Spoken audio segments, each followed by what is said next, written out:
जय श्री राम। प्रिय मित्र, भगवान भोलेनाथ के भाव को प्राप्त करने के लिए श्री राम आधार शांति केंद्र से जुड़ जाएं, जहां से आप वे सभी भाव प्राप्त कर सकते हैं जिसके बस में भगवान खुद रहते हैं। यह आपके मित्र का निजी अनुभव है। जय श्री राम।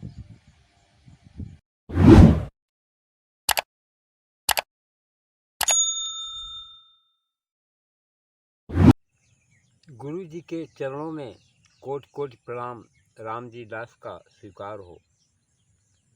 श्री गुरु जी,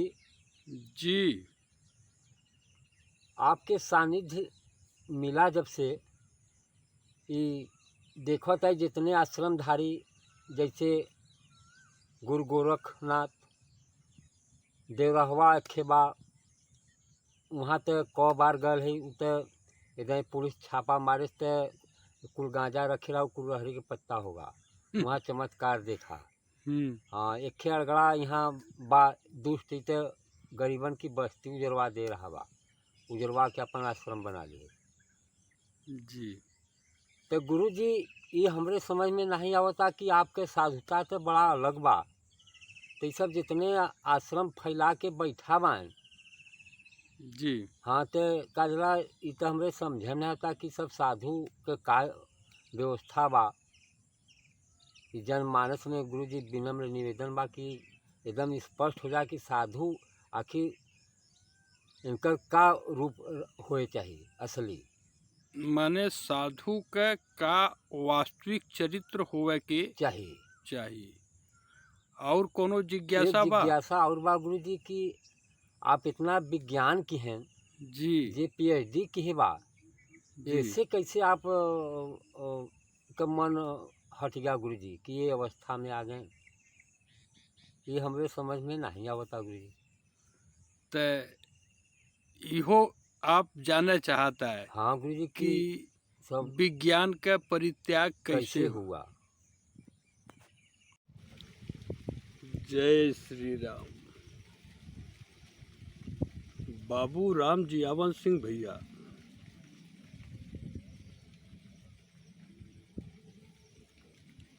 मैं साधु हूँ यह कहने का अधिकार और विवेक, यह दोनों धरती पर किसी मनुष्य को है ही नहीं। आप धन्य हैं जो भक्तों के कल्याण के लिए ऐसी जिज्ञासा प्रकट किए हैं। तो साधु का चरित्र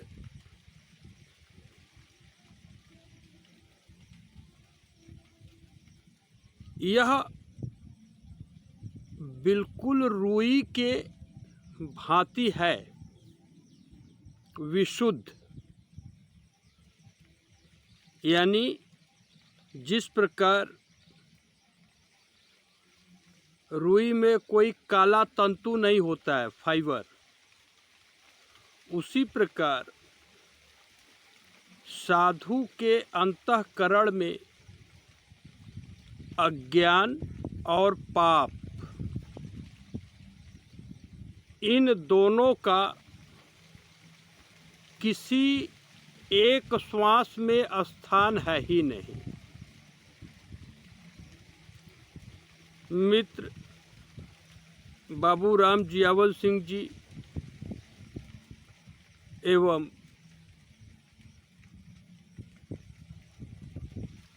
आप यानी जो भी मित्र इस वीडियो का दर्शन करे,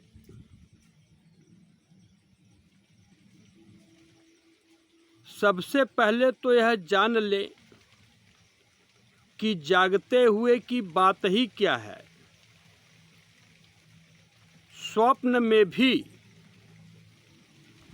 साधु से किसी मनुष्य के भाव पर धूल के एक कण के बराबर भार नहीं होना चाहिए।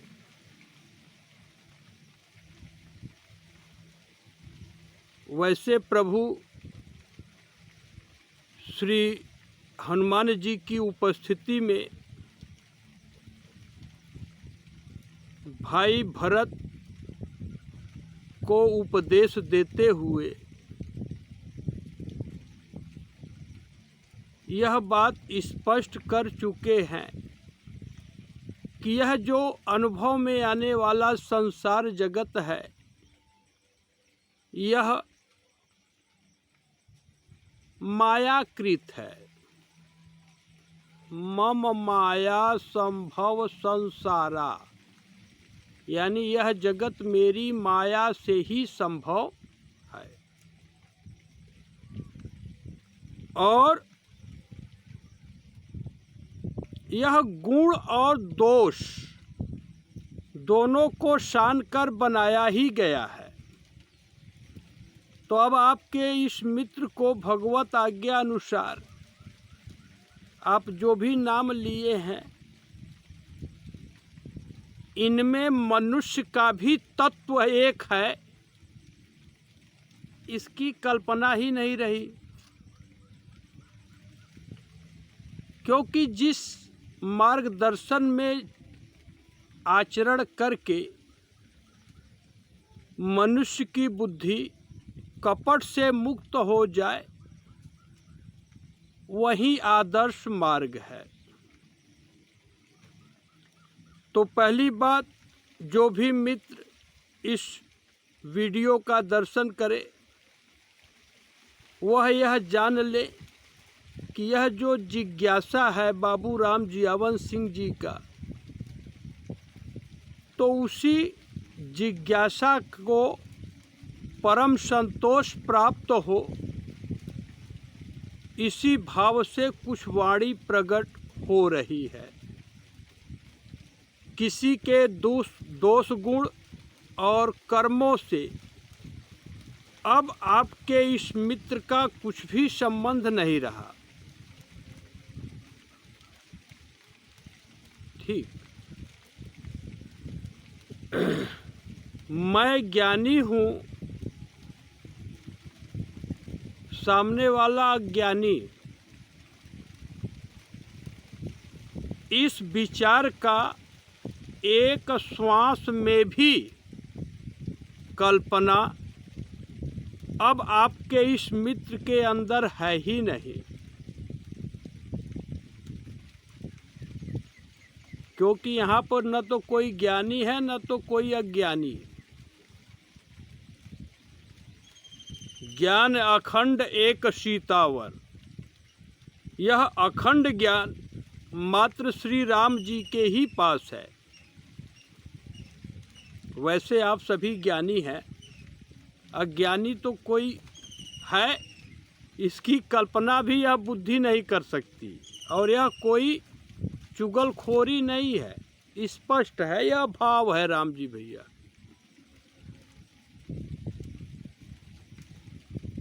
तो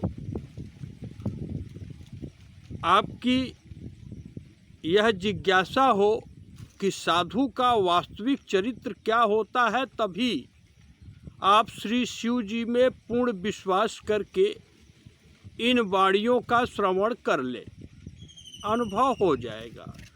तो पहली बात यह है कि साधु के चरित्र से किसी मनुष्य के भाव पर एक धूल के कण के बराबर भी भार नहीं होना चाहिए। यह पहली बात। जैसे यह आश्रम चलाना, भंडारा करना,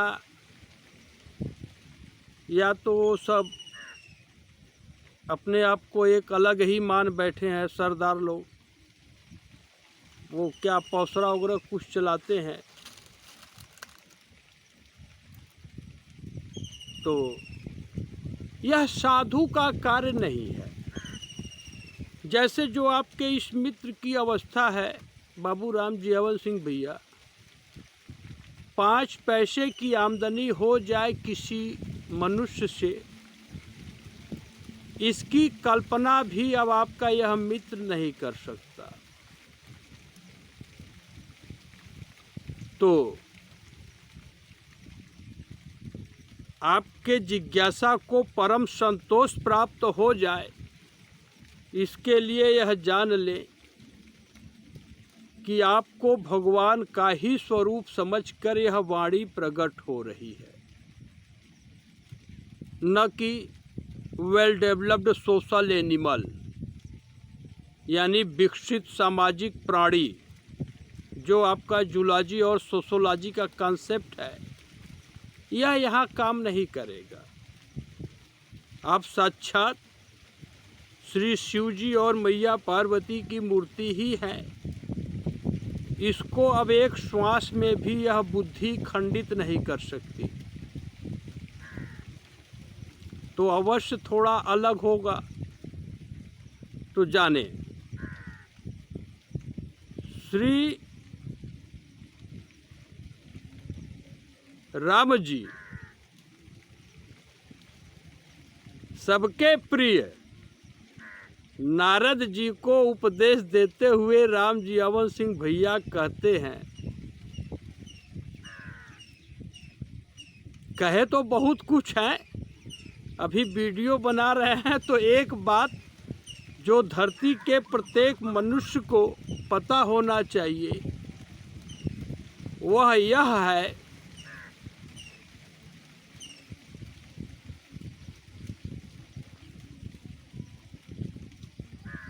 क्या है? साधु के चरित्र का वर्णन करते हुए भगवान स्पष्ट कर देते हैं कि राम भगति जहाँ असुर सरी धारा, असर सई ब्रह्म विचार प्रचारा।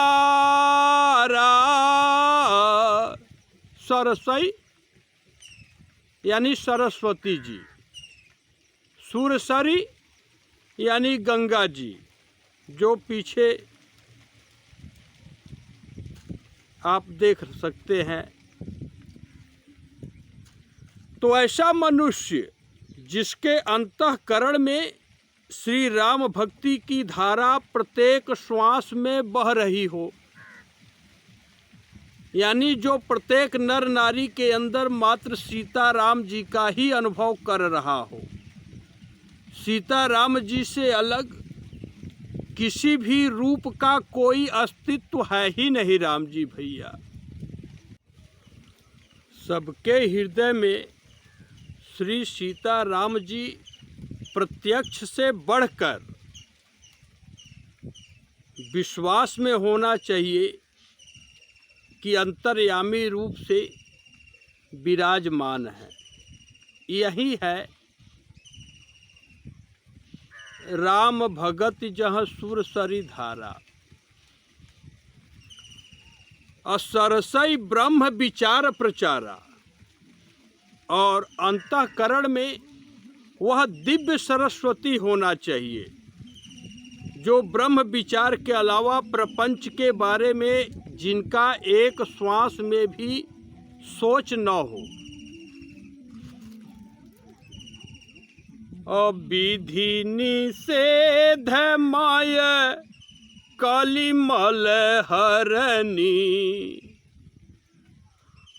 कर्म कथा रवि, देखिए रवि आ गए यहाँ, कि कर्म कथा रवि नंदनी बरनी। अर्थात विधि और निषेध, मनुष्य को कैसा कर्म करना चाहिए जिससे उसको भगवान की भक्ति प्राप्त हो, और क्या नहीं करना चाहिए जिससे कि उसको अधोगति प्राप्त हो, इसका स्पष्ट ज्ञान जीव को होना चाहिए। जो कार्य सूर्य भगवान की पुत्री यमुना जी का है, तो साधु तो राम जी भैया परम चैतन्य प्रयागराज होते हैं। साधु का दर्शन हो जाए और अंतःकरण में पाप रह जाए, यह संभव ही नहीं है। कि संत दरस जिमी पातक टरई। और देख लें, आपके मित्र का तो सांसारिक जीवन के दौरान यह अनुभव रहा है कि जगत में ऐसा कोई एक मनुष्य नहीं है जो कपट के भाड़े का नौकर न हो। चाहे वह धर्म गुरु हो, चाहे शंकराचार्य हो, चाहे महामंडलेश्वर हो, कोई हो।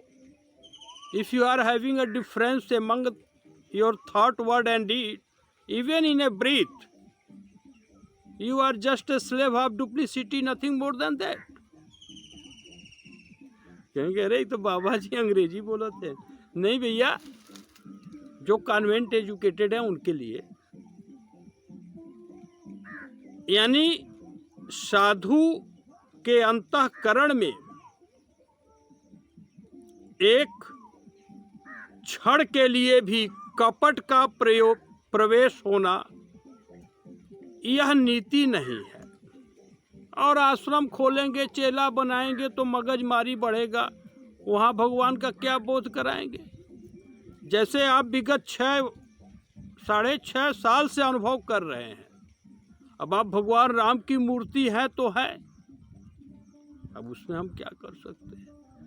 तो ब्रह्म विचार में आप जान लें बहुत संक्षेप में कि प्रभु की लीला अनंत है। इसमें इतना है कि इस प्रभु के चरित्र में राम जी भैया आसक्ति दोष का एक कच्चा धागा भी नहीं रहता। तो जो भगवान का सेवक होगा उसके अंदर आसक्ति दोष का जगह नहीं है। यानी किसी रूप से क्या मुझे अब मैं मेरा राम जी भैया रहा नहीं। प्रभु श्री राम जी की कृपा से आपके इस मित्र को अनुभव हुआ कि यह जो रूप में लगाव है, यह रूप वास्तव में इंद्रियों का जाल है और यह मिथ्या एक अभिमान है। तो अब इंद्री का जाल है तो उसमें लगाव रख के करेंगे क्या। अगर लगाव रखेंगे तो जैसे आप अनुभव कर रहे हैं कि आपको भगवान राम की मूर्ति मान के ही विगत 6.5 वर्षों से सब चल रहा है, व्यवहार, भाव, आचरण, उसी प्रकार से बात एकदम स्पष्ट है। आदिशक्ति का स्थान भुवनेश्वर के शर्मिला शुभकार को दे दिया गया, क्योंकि इनके भाव में परमात्मा से अलग किसी भी स्वरूप का कोई अस्तित्व है नहीं। पवित्र प्रेम अनुराग को मिला है, पुत्री के लिए अनुष्का को मिला है। विनोद भतीजा था, उसको पुत्र के भांति प्रेम दिया गया। लेकिन अब यह बात कहने की नहीं रही, क्योंकि इनको धरती पर राम जी भैया किसी भी मनुष्य की कोई भी मान्यता नहीं चाहिए कि कोई मुहर लगाए। यहाँ तक कि ब्रह्मा जी भी, आवश्यकता नहीं है कि ब्रह्मा जी मुहर लगाए कि अब रविशंकर पांडे साधु हो गए। साधु क्या, जो कुछ है सब भगवान की मूर्ति है। हाँ, जो भी मनुष्य इस भाव को अनुभव कर रहे हो, तो इसमें सबसे पहला कार्य होगा कि ये जगत में अपने पिता से बड़ा विश्वास पात्र आपको कोई दूसरा ऋषि मुनि देवता मिल ही नहीं सकता। इसलिए आप जो भी भगवान की अनन्य भक्ति की इच्छा रखते हो, आप रखते हैं, तो आपको अपने पिता से ही कपट का परित्याग करना होगा। गलती करिए तो बताइए पिताजी यह गलती हुई। अगर पिताजी 2 थपड़ा लगा भी दें तब भी उनका चरण ही पकड़े। किसी भी पुत्र को पिता का दोष देखने का अधिकार भगवान ने नहीं दिया है। तो राम जी भाई, जहां तक आपकी जिज्ञासा है कि साधु के चरित्र में, तो उसके लिए यह अरण्य कांड में प्रभु श्री राम जी स्पष्ट कर चुके हैं कि राम भगत जह सुर सरी धारा। और जो भगवान का भक्त होगा वह ऐसी वाणी कैसे प्रकट कर सकता है कि राम बाली को आम के पेड़ के आड़ से मार दिए। यह तो श्री राम जी का विरोधी बोल सकता है ना, तो वह भगवान का भक्त हो ही नहीं सकता। और रही बात कि जो भी मित्र संत चरित्र का अनुभव करना चाहते हैं, वह बाबू राम जियावन सिंह की जिज्ञासा वो अनुभव प्राप्त कर सकते हैं। इनका प्रत्येक श्वास मात्र श्री शिव जी की अनन्य भक्ति के लिए समर्पित है। मित्र, आपकी दूसरी जिज्ञासा रही। दूसरी जिज्ञासा के पहले यह कह देते हैं कि अरण्य कांड में 125 नंबर पर 125 या 126 प्रसंग संख्या है, जिसमें प्रभु श्री राम जी संत के चरित्र को वर्णित किए हैं। इस वीडियो के साथ लिंक कर दिया जाएगा। देवराज बच्ची कर दी है कि तो उसको भली भांति श्री शिव जी में विश्वास करके आप सभी अमृत पान कर लें, क्योंकि भगवान की वाणी किसी युग में, किसी कल्प में कटने वाली नहीं हो सकती।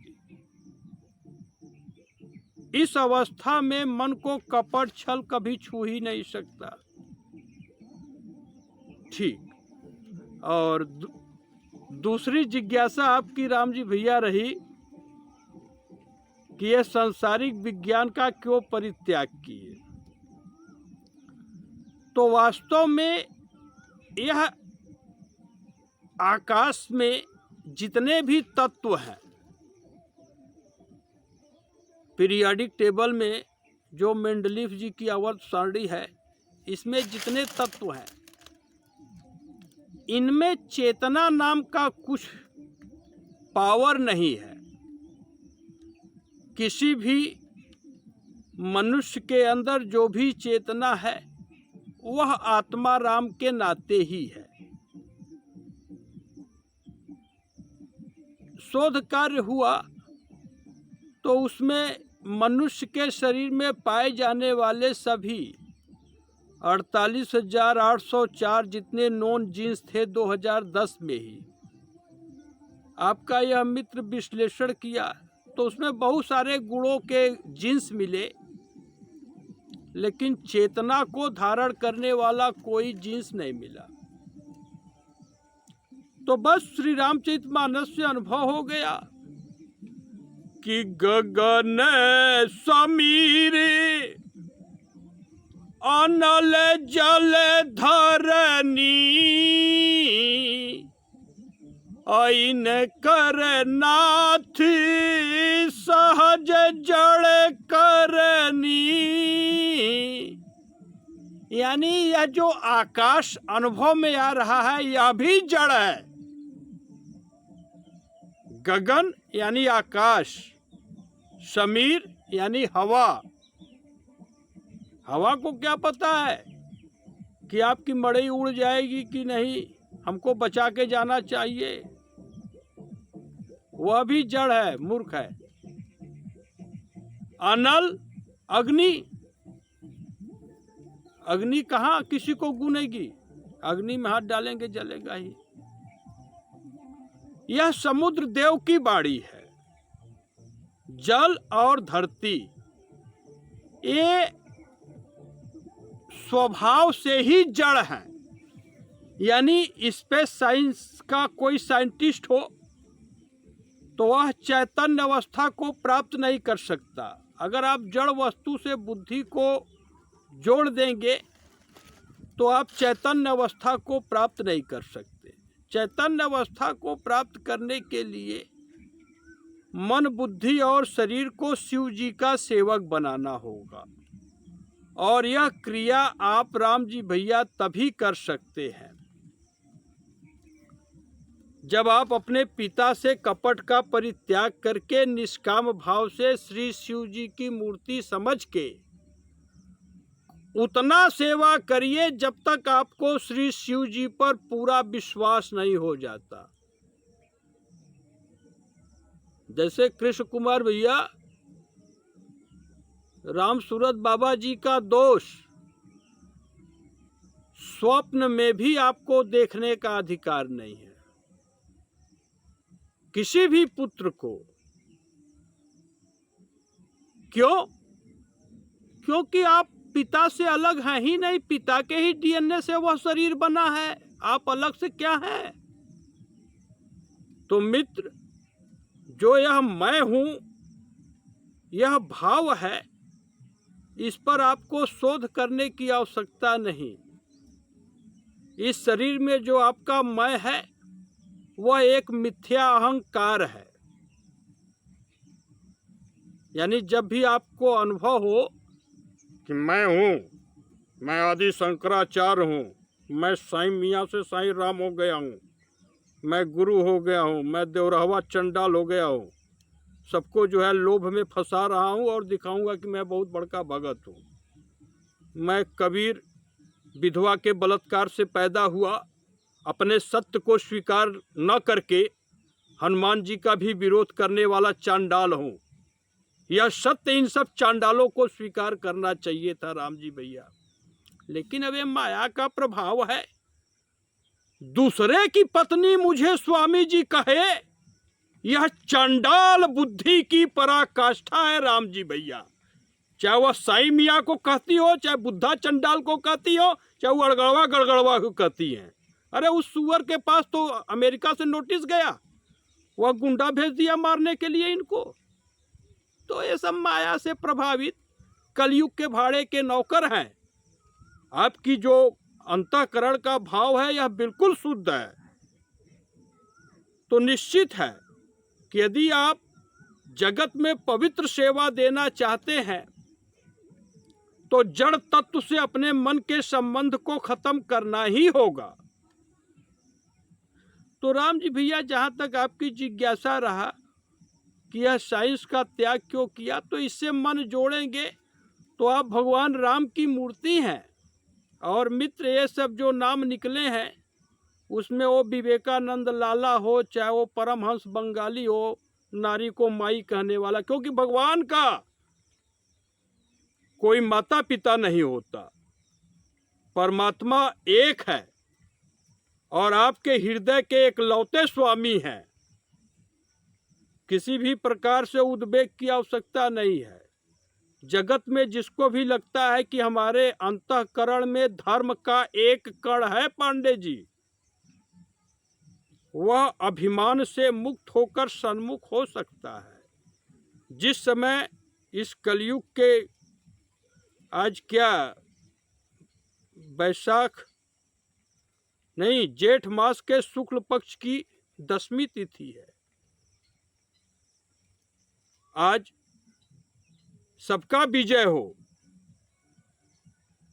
तो आप सीधे सीधे जान ले कि अनुभव हो गया यह जड़ है और इसमें अपने स्वरूप की कल्पना करना बेवकूफ़ी है। आप भगवान राम जी की मूर्ति है।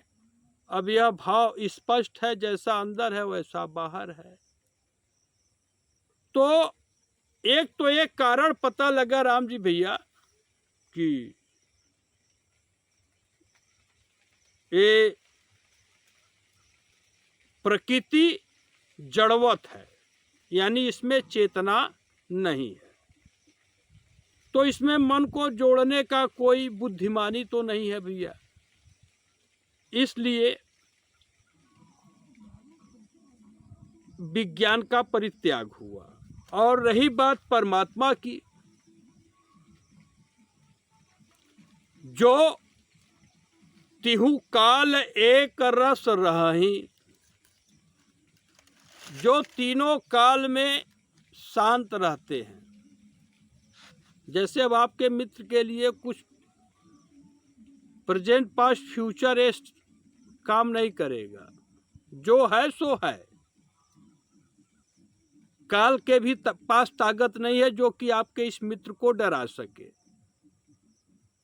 काल के पास। तो क्योंकि अब शरीर रहे या छूटे, अब प्रभु का भाव प्राप्त हो गया। जैसे आप एक दो उदाहरण जानते तो बहुत हैं।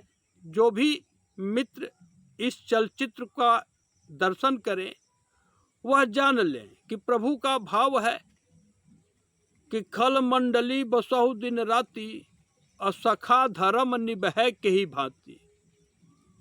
इस शरीर से बहुत लोग जुड़े, लेकिन आज एक भी मनुष्य इनके साथ में नहीं रह पा रहा है। क्यों? क्योंकि एक कलयुग का कुचाल है और इसमें कपट से कोसी की बुद्धि दूर है नहीं। और इनका सिद्धांत हो गया भैया कि अगर कोई पुत्र अपने पिता का सपने में भी बात मतलब विरोध करेगा या विरोधी बात का स्मरण करेगा, वह सेवा कर नहीं सकता। कोई पत्नी सपने में भी अपने पति का विरोध करे, एक श्वास में वह भी सेवा नहीं कर सकती। कोई पुत्र अपने पिता का सपने में भी दोष देखता हो, वह भी सेवा का अधिकारी नहीं रहा। तो कुछ लोग कहे कि इनको मर जाने दीजिए, ये नारियों का जो है बारे में नहीं सोचते कुछ। नारी के लिए क्या, अब इनको गर्भ की आवश्यकता ही नहीं है, जन्म मरण के चक्र से मुक्त है। तो जिस वस्तु की आवश्यकता न हो राम जी भैया, उनको मैया पार्वती श्रद्धा स्वरूपा का सम्मान देना, यह कम समझना हुआ। तो रही बात कि यह प्रकृति जड़वत है, इसका अनुभव हुआ। और साथ में लौकिक न सही अलौकिक ही सही,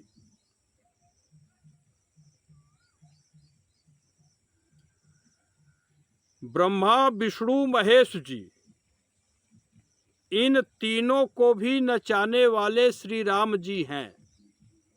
और ये तीनों लोग भी आत्मा राम के मर्म को नहीं जान पाते। वाल्मीकि जी प्रभु श्री राम जी से कहते हैं, हे प्रभु, यह जगत दिखाई दे रहा है और इसे देखने वाले आप ही हैं। आप ब्रह्मा विष्णु और महेश जी को भी नचाने वाले हैं। अतेऊ न जानई मरमु तुम्हारा,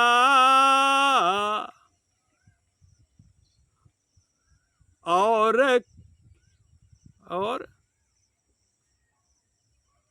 एक चरण है, और को का जान निहारा। तो जब ब्रह्मा विष्णु महेश जी भी आपके मर्म को नहीं जान पाते, तो साइंस में राम जी भैया करते क्या है? What is science? Science is a systematic comprehensive investigation of natural causes and effect। इस प्रकृति में तत्वों का व्यवस्थित अन्वेषण है, तो जड़ तत्वों का अन्वेषण क्या करना है अब? और प्रभु के मर्म को क्या जानेंगे जो ब्रह्मा विष्णु और महेश जी को भी नचाने वाले हैं। रविशंकर का जो बचपन का भाव रहा वह पूर्ण समर्पण प्रकाश जी को करके चले गए और यह संसार जगत समझा ही नहीं। प्रकाश जी का भी भाव परमात्मा में विलीन हो गया, इसको लोग नहीं समझे तो कोई बात नहीं। तो जब यह अनुभव हो गया कि ब्रह्मा विष्णु और महेश जी को भी नचाने वाले हैं, तब यहाँ शोध करने को कुछ बचा नहीं। इसलिए पुरुष तत्व के चारों तत्व वैराग्य, योग, ज्ञान और विज्ञान, चारों के बाहर यह बुद्धि आ गई। तब अनुभव में आ रहा है जो बचपन में श्री पिताजी कहे थे कि आत्मोत सर्वभूतेषु यह पश्यति स पंडिता, यानी अपनी ही आत्मा के समान सामने वाले के आत्मा को समझना, यही विद्वान लोगों का कार्य है। और इसमें राम जी भैया 32 साल लग गए और अनुभव में आया कि जब तक स्वार्थ का एक कच्चा धागा भी रहेगा तब तक कोई मनुष्य आत्मोत सर्वभूतेषु को प्राप्त हो ही नहीं सकता।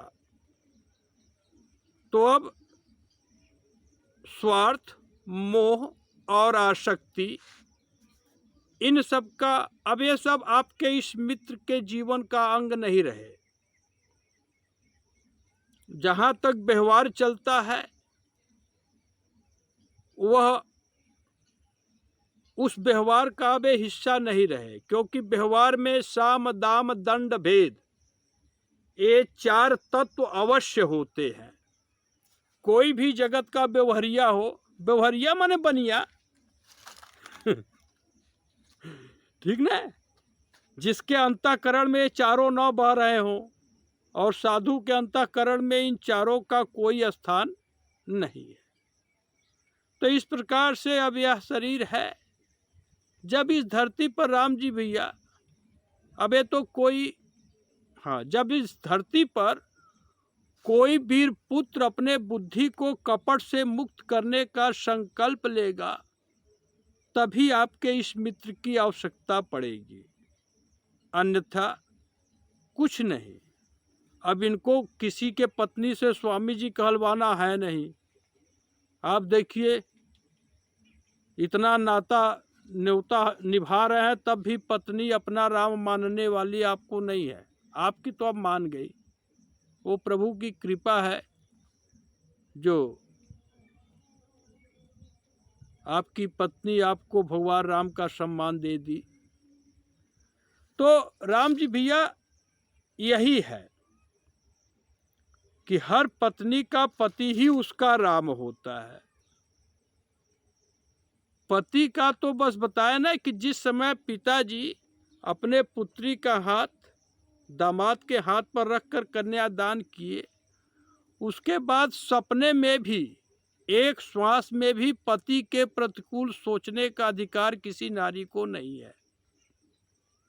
हाँ, आपका यह मित्र स्वतः अधिकार, आज्ञा एवं उपदेश की सीमा के बाहर है।